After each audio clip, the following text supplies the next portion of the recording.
All right, everyone, so here we have a RAV4 Limited. Looking at the fob here, we're gonna do 2 quick pushes of the lock and then a push and hold for the third.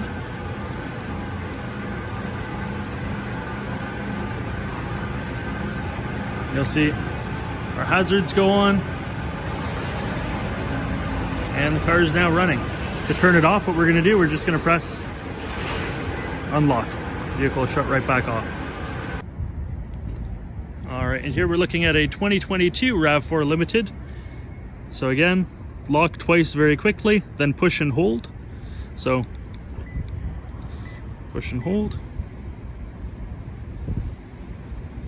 Again, we see the flashing light there. And the car is now running. So with our key in our hand, if we go ahead and open it up, it will automatically shut off the vehicle.